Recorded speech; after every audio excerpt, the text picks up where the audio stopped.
Good morning, everyone. Welcome to the concept classes of physics. Myself, Dharmendra Sharma. Today, we are going to start our next topic, that is solenoid. In our last class, we was discussed about a particular law, which was Ampere's circuital law. Ampere's circuital law and the Biot-Savart's law both have a very different applications.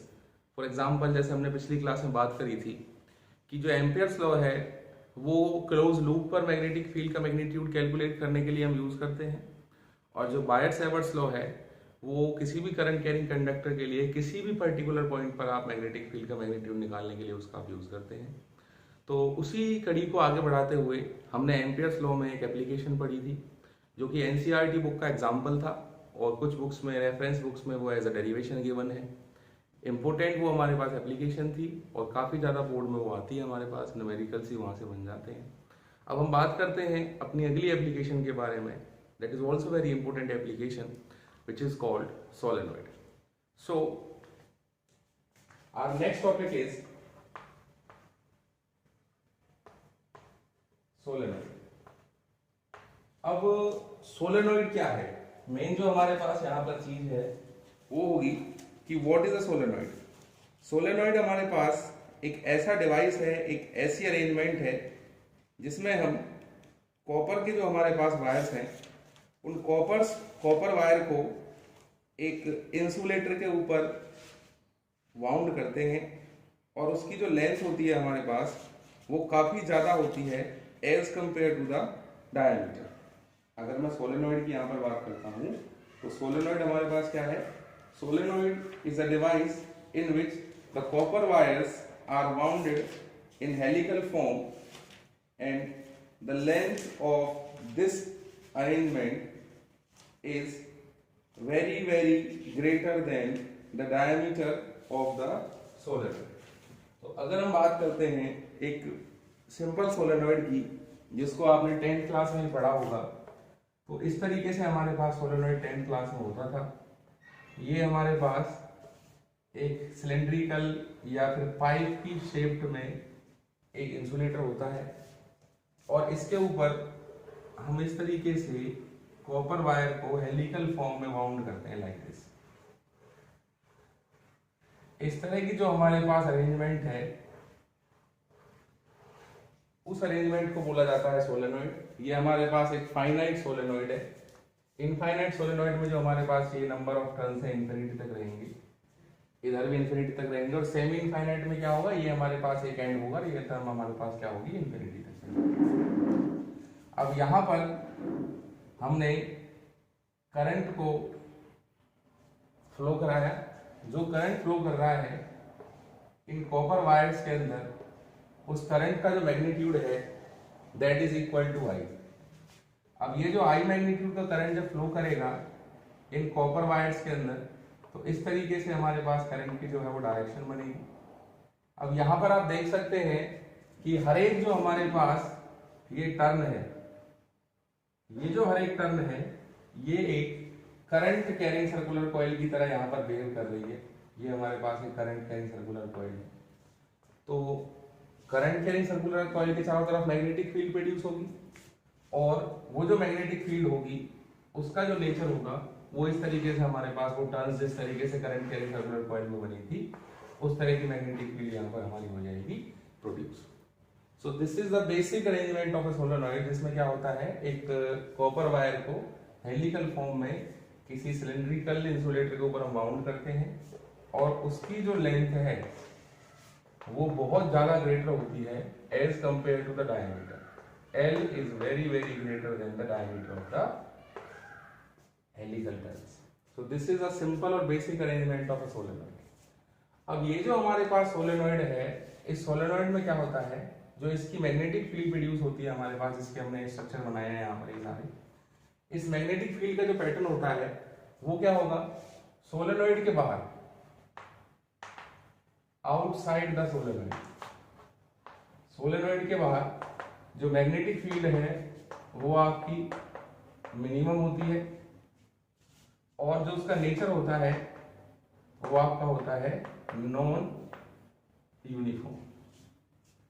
और solenoid के अंदर की अगर हम बात करते हैं inside the solenoid, जो मैग्नेटिक फील्ड है वो आपकी मैक्सिमम होगी और यूनिफॉर्म नेचर की होती है। यूनिफॉर्म मतलब inside the solenoid magnetic field is same at all the points inside the solenoid. Solenoid के अंदर हम बात कर रहे हैं यहाँ पर।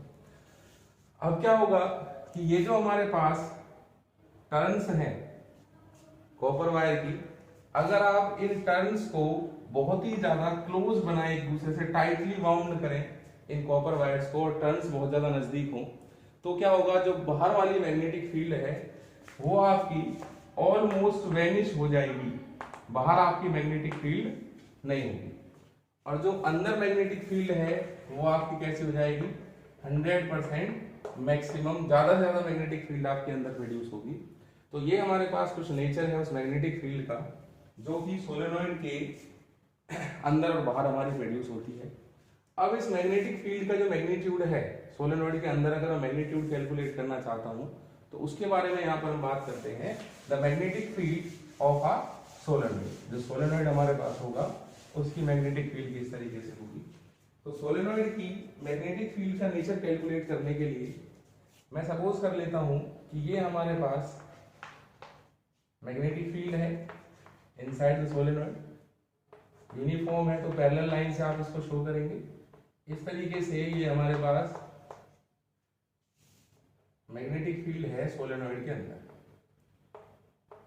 अब हमने क्या किया है, इस मैग्नेटिक फील्ड के अंदर एक रेक्टेंगुलर कॉइल को हम रखते हैं। दिस इज अ रेक्टेंगुलर, कुछ भी नाम आप इसको दे सकते हैं, PQRS।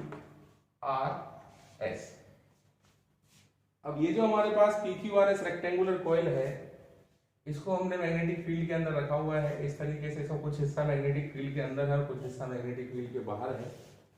अब अगर मैं बात करता हूं यहां पर, तो according to Ampere's law, Ampere's law हम सबने पढ़ा है, एम्पियर सर्क्यूटल लॉ।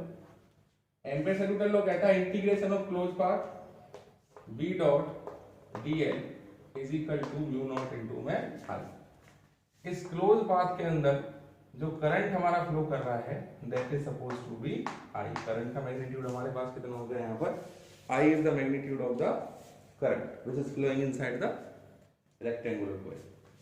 अब ये जो हमारे पास I करंट यहाँ पर फ्लो कर रहा है, उस I करंट को हम यहाँ पर मान के चलते हैं this is suppose to be I।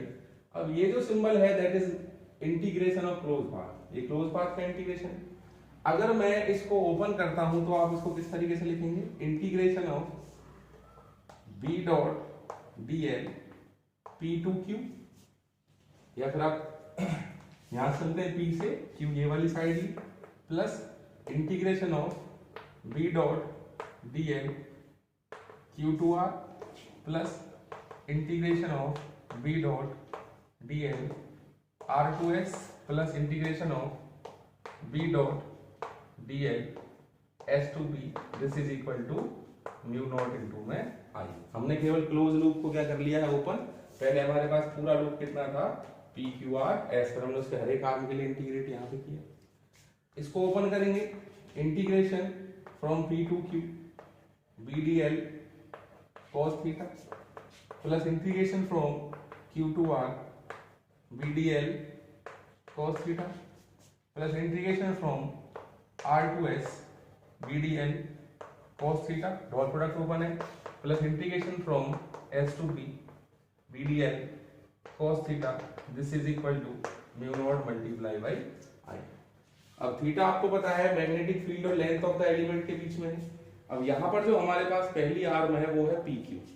यहाँ पे आप देख सकते हैं जो PQ आर्म है वो मैग्नेटिक फील्ड से कहाँ रखी हुई है, बाहर। तो यहाँ पर मैग्नेटिक फील्ड की वैल्यू भी कितनी है, अगर मैं बात करता हूँ for PQ arm magnetic field is equal to 0, क्योंकि मैग्नेटिक फील्ड में नहीं है वो। तो यहाँ पर हमारे पास मैग्नेटिक फील्ड की वैल्यू अगर 0 होगी तो इस पूरे की वैल्यू कितनी हो जाएगी, 0 प्लस। अब आप बात करते हैं QR की। QR और मैग्नेटिक फील्ड के बीच में जो एंगल है that is equal to 90 degree.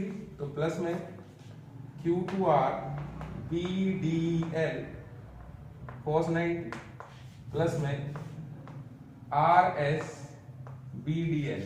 अब जो आर एस है उसका जो एंगल बन रहा है मैग्नेटिक फील्ड के साथ वो कितना है 0 degree, cos 0 degree plus integration from S to P B D L again cos 90, this is equal to mu not into में आई। कॉस 90 की वैल्यू 0, कॉस 90 की वैल्यू 0 और कॉस 0 की वैल्यू कितनी हो जाएगी हमारे पास 1। तो यहां से जब इसको हम सॉल्व करेंगे तो रिजल्ट हमारे पास जो बनेगा वो बचेगा यहाँ पर 0 plus 0 plus integration from r to s bdl plus 0, this is equal to mu not multiply by I. अब अगर हम रिलेशन की बात करते हैं तो कंडीशन बनेगी हमारे पास b को आप बाहर लेंगे, integration of dl from r to s, this is equal to mu not multiply by I. What is the length of the one arm, that is equal to l। जो एक arm हमारे पास है single coil की उसकी total length हमारे पास कितनी है l, तो b into l is equal to क्या होगा हमारे पास म्यू नॉट मल्टीप्लाई बाई आई।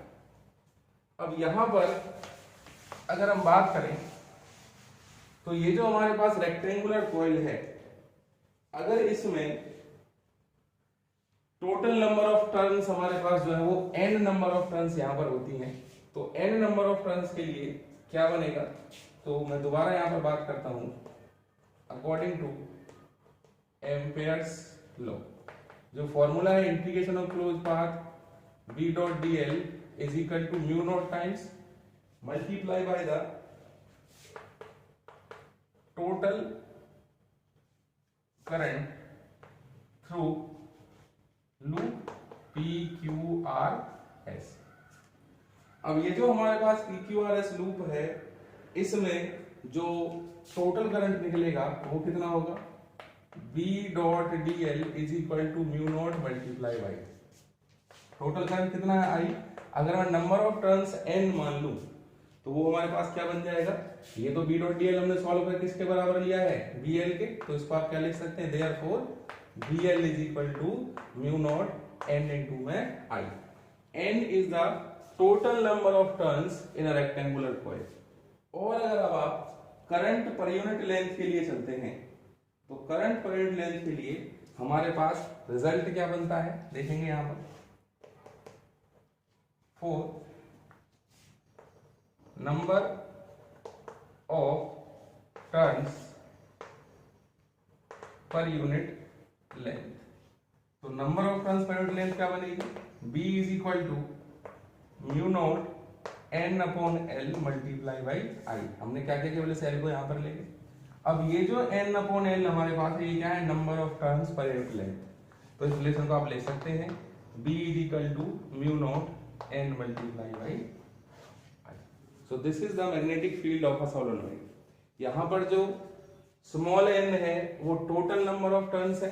अगर आप चाहें तो यहाँ पर टोटल नंबर ऑफ टर्न्स को आप कैपिटल N मान लें, ये कैपिटल N हो जाएगा और ये हमारे पास क्या हुआ कैपिटल N, तो यहाँ पर आप स्मॉल n लिख लेंगे, that is the number of turns per unit length. ये पूरी की पूरी वैल्यू हमारे पास क्या है total number of turns divided by total length is equal to क्या होगा number of turns per unit length. Number of turns per unit length को आपने स्मॉल n से डिनोट कर दिया, that is equal to capital N upon में l। So this is the magnetic field of a solenoid. ये हमारे पास क्या है सोलेनोइड की मैग्नेटिक फील्ड है।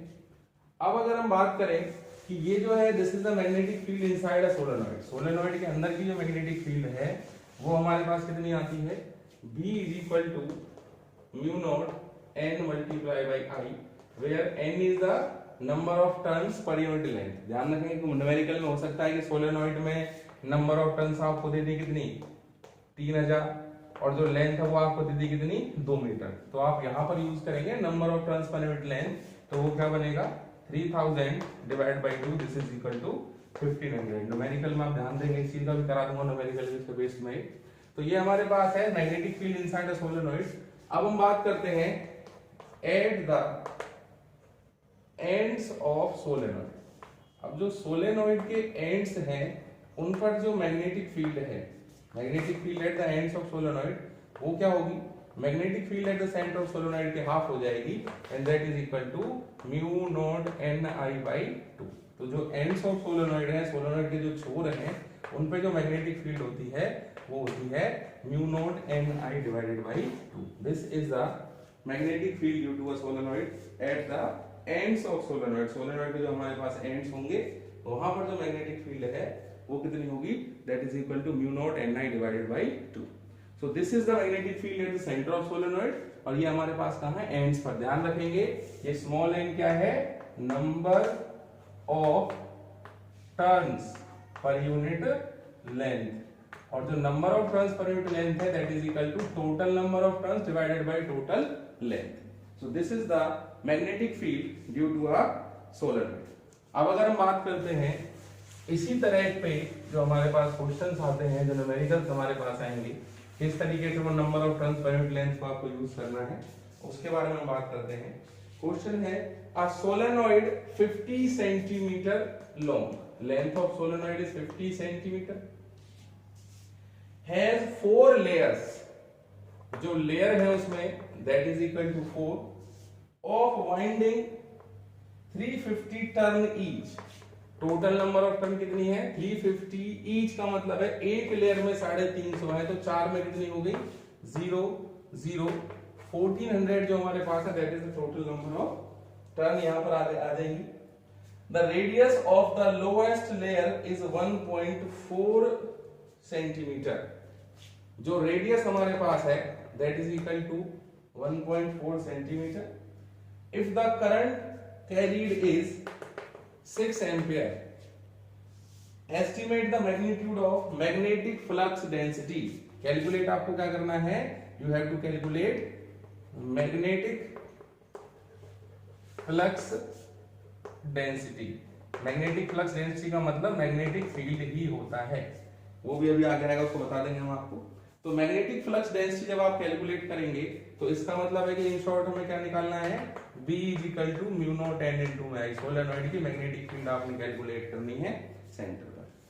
अब mu not is the permeability, value कितनी है 4 पाई इनटू में 10 raise to power -7, and is the number of turns per unit length. अब इसको जब आप चेंज करेंगे मीटर में तो ये कितना आएगा हमारे पास, that is equal to 0.5 metre हो जाएगा। So number of turns per unit length हमारे पास क्या होती है, total number of turns divided by total length. तो टोटल नंबर ऑफ टर्न्स कितनी होगी, number of turns per unit length कितनी है 1400 डिवाइडेड बाय 0.5 मल्टीप्लाई बाय 6। यहां से आप सॉल्व करेंगे तो हमारे पास जो आंसर निकल के आएगा, आंसर कितना होगा, that will be equal to 1.5 into में 10 रेज़ टू पावर -2 टेस्ला। यहां से आप सॉल्व कर देंगे। ध्यान क्या रखना है, for total number of turns per unit length. ध्यान रखें कैसे निकलेगा, टोटल टर्न्स कितनी है और टोटल लेंथ कितनी है सोलेनोइड की, वहां से हमारे पास जो प्रॉब्लम है वो सॉल्व होगी। तो सोलेनोइड पे बेस्ड कुछ क्वेश्चंस के असाइनमेंट में आपको अभी ग्रुप पे शेयर करूंगा। तो this was the second application of ampere circuitous law, that is solenoid, and first one was the cylindrical form, the magnetic field to the current in cylinder। दोनों बहुत ही important है, दोनों पे बेस्ड न्यूमेरिकल हमारे पास आता है। अब जो अगला टॉपिक हमारा होगा अगली क्लास में जिसको हम कवर करेंगे वो होगा हमारा टोरॉइड। सोलेनोइड जैसा ही है उसके बारे में थोड़ा बताएंगे हम आपको नेक्स्ट क्लास में। तो सोलेनोइड जो हमारे पास था उसमें मैग्नेटिक फील्ड के 2 फॉर्मूले हमारे पास बने, B is equal to mu not N I at the centre of solenoid, and B is equal to mu not Ni by 2 at the ends of solenoid. So this is all about the solenoid. So thank you so very much. Please channel को like करें, share करें, comments करें, subscribe करें और bell icon को press करें, जिससे आपको वीडियो आते ही पता चल जाएगी वीडियो आई है चैनल पे। और चैनल के साथ बने रहें, घर पे रहें, फिट रहें, हेल्दी रहें, अपने अपने परिवार का ध्यान रखें। So thank you so much, goodbye, have a nice day.